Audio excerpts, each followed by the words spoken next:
An important advantage of the finite volume method is that conservation is built into the method. Or you might hear people say that the finite volume method conserves fluxes.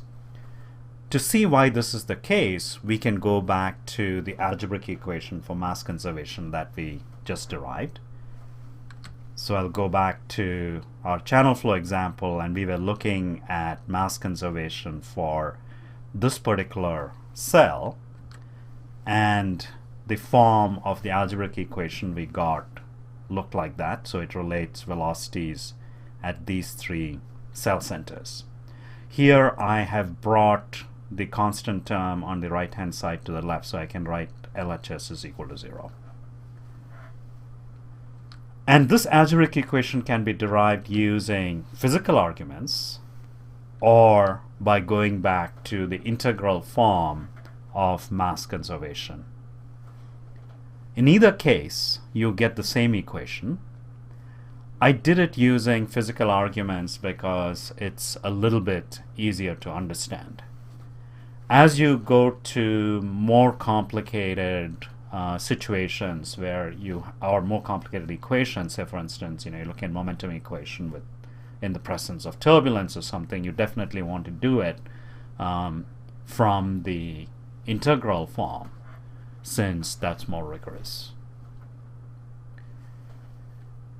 But in either case, whether you're doing it using physical arguments or whether you're doing it using the integral form, we calculate fluxes phase by phase.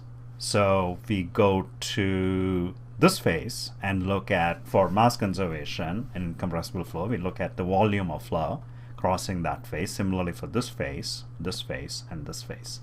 And then we add all that up and equate that to 0.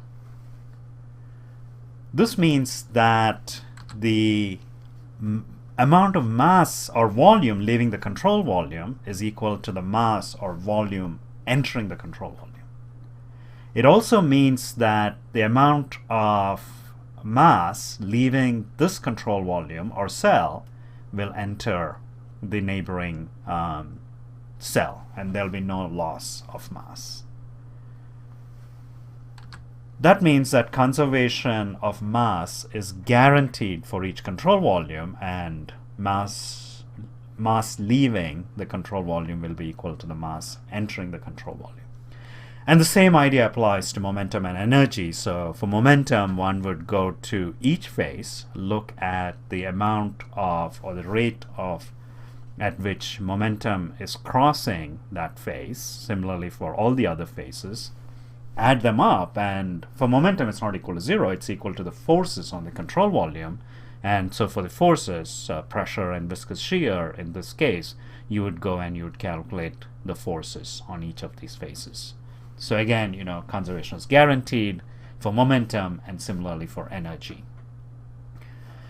Now conservation is guaranteed, but there is interpolation errors thrown in, which is unavoidable. But even on a coarse mesh like this, the interpolation errors won't lead to spurious non-physical results such as mass accumulating or mass disappearing from a control volume, or mass leaving a control volume doesn't match the mass entering the control volume, entering the adjoining control volume, which could be the case in the finite element method.